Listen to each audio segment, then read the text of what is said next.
มวนเอิญสาวบ้านเฮาผู้ไกลถิ่น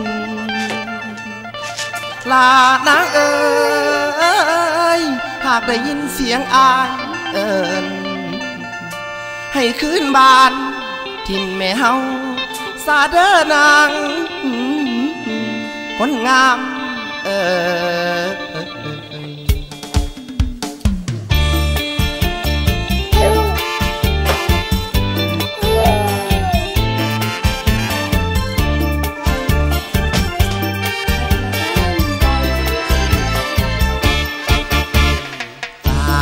เสียงลอยลม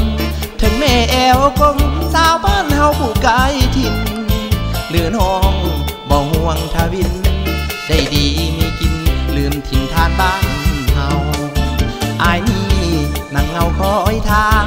หัวใจอ้างบางตั้งแต่นางลืมสิ้นเข้าไปอยู่เมืองป่า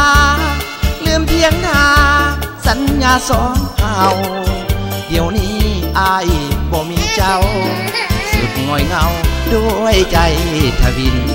ยินเสียงเอิญให้ขึ้นมาบ้านเก่าอายยังคอยท่าเจ้าทุกเล่งเศร้าหวงแหน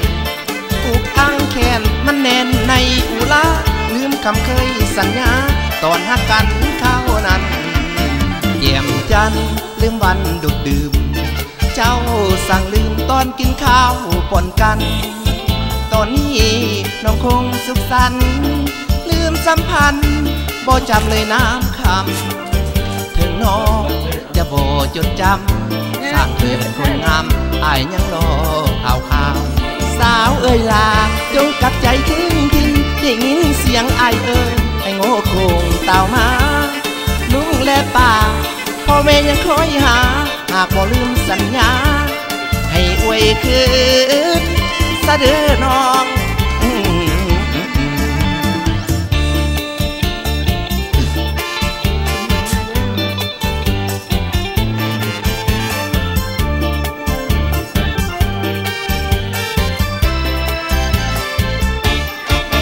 อายนี่นั่งเงาคอยทางหัวใจอ้างบางตั้งแต่นางลืมสิ้นเข้าไปอยู่เมืองป่าลืมเพียงนาสัญญาสองเฮาเดี๋ยวนี้อายบ่มีเจ้าสุดง่อยเงาด้วยใจทวินยินเสียงเอิญให้ขึ้นมาบ้านเก่าอายยังคอยท่าเจ้าทุกเล่งเศร้าหวงแหน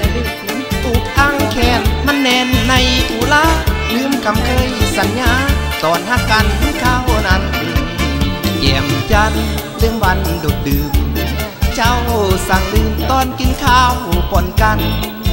ตอนนี้น้องคงสุขสันต์ลืมสัมพันธ์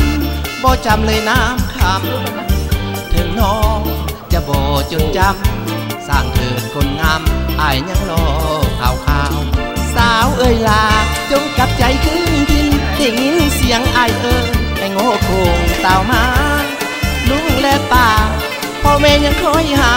หากบ่ลืมสัญญาให้อวยคืนซะเด้อน้อง